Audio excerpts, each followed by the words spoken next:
বিএনপির কেন্দ্রীয় vice chairman সাবেক সাংসদ গিয়াস উদ্দিন কাদের চৌধুরী বলেছেন, বহু শিক্ষা প্রতিষ্ঠান নিজের টাকা ও জমিদারের মাধ্যমে সড়ক নির্মাণ সহ জনকল্যাণমূলক কাজের জন্য মৃত্যুর 53 বছর পরও অমর হয়ে আছেন দানবীর অদূত চৌধুরী। যতদিন পৃথিবীর অস্তিত্ব থাকবে ততদিন তিনি স্মরণীয় হয়ে থাকবেন।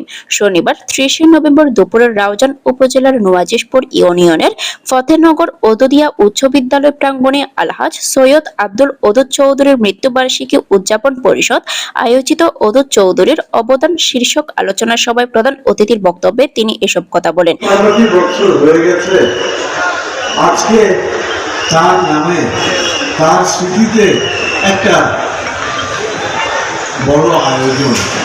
উপজেলা বিএনপির আহ্বায়ক সাবেক ইউপি চেয়ারম্যান নুরুল হুদার সভাপতিত্বে বিএনপি নেতা দিদারুল আলম ও ছাত্রদল নেতা ফরিদ উদ্দিনের যৌথ সঞ্চালনায় বিশেষ অতিথি ছিলেন ব্যাংকার ফরিদুল আলম চৌধুরী, অধ্যক্ষ মাওলানা মোহাম্মদ আব্দুল মান্নান, দীপক কুমার, বাস্তবায়ন কমিটির সদস্য সচিব সেলিম উদ্দিন, খন্দকার দিদারুল আলম, আহমদ সগির, জীবন বীমা সাবেক ম্যানেজার নুরুস্সাফা চৌধুরী, উপজেলা বিএনপি যুগ্ম আহ্বায়ক ফিরোজ আহমদ, আবু জাফর চৌধুরী, সৈয়দ মঞ্জুরুল হক, ফয়াজুল ইসলাম চৌধুরী টিপু, তাজ মোহাম্মদ মিয়া মেম্বার, মুসলিম উদ্দিন, জেলা যুবদলের সহ সভাপতি মোজাম্মেল হক চৌধুরী, উত্তর জেলা যুবদলের সহ সভাপতি সাবের সুলতান কাজল, কুরশাদ তালুকদার, মুসা মেম্বার, একরাম মিয়া, মহিউদ্দিন জীবন, রাসেল খান, ছোটন আজম, মাওলানা দিদারুল আলম, ওয়াহিদি প্রমুখ। এছাড়া বিএনপি সহ বিভিন্ন রাজনৈতিক দলের নেতাকর্মী, শিক্ষা প্রতিষ্ঠান ও সামাজিক সংগঠনের নেতৃবৃন্দ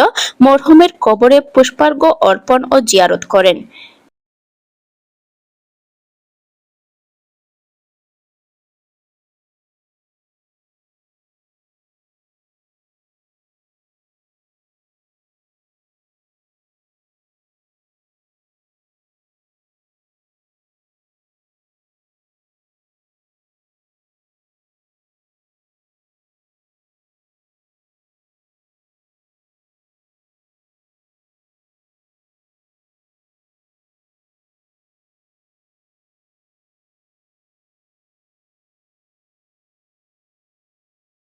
আসসালামু আলাইকুম ওয়া রাহমাতুল্লাহি ওয়া বারাকাতুহু।